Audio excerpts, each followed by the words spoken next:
What causes people to acquire and embrace a certain belief system or set of beliefs? And why do people believe the way they believe? It's estimated that 80 to 85% of the world's population believe in a God or gods, the spiritual or the supernatural. The majority of the remaining population are ambivalent toward believing or simply don't believe. In this book, we'll briefly look at 7 different belief systems. 5 of these belief systems are considered major religions, and these include Judaism, Christianity, Islam, Hinduism, and Buddhism. Atheism and agnosticism are most often not considered religions, but many argue that they are belief systems. The atheist belief is that they don't believe in God or gods, the supernatural or the spiritual.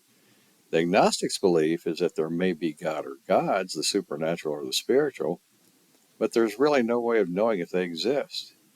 They simply cannot be definitively known.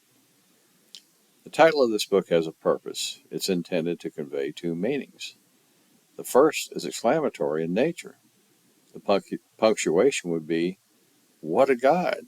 exclamation point at the end. And this meaning suggests that we marvel in our understanding that there is a God, and in some belief systems this may include multiple gods. The second meaning asks the question, what? A God?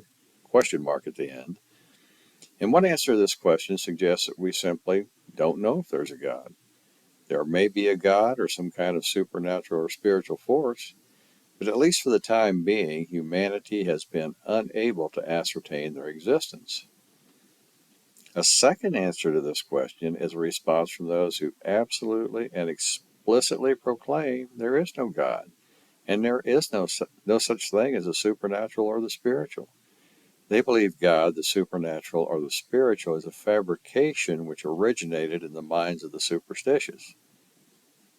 Now, for the purposes of this book, and as we move forward, we will generically define God or gods as either deity, supernatural entities, a spirit, or an idol. The definition will further include that this God or gods are seen as having some form of authority, control, or power over individuals. Now you may be wondering, why did you write this book?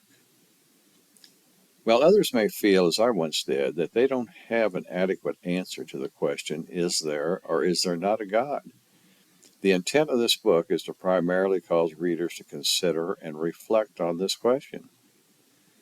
Also, you may be asking, what's different about this book? I had a world religions class in college, and the plethora and depth of details was a bit more than needed for a general understanding of religions. Therefore, I have intentionally abbreviated the definitions of belief systems, and I have, for the most part, omitted the myriad of variations often associated with these belief systems. Subsequently, an all-encompassing detailed writing is not covered in this book. Generally speaking, the writing attributed to each belief system is between 10 to 15 e-book pages.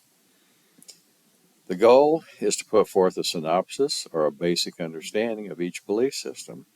The objective is to provide enough information to somewhat analyze and evaluate the belief systems presented. At the very least, this book will make readers aware of the major belief systems or the more widely known belief systems. It may also spark readers to dig deeper into gaining an understanding of these belief systems.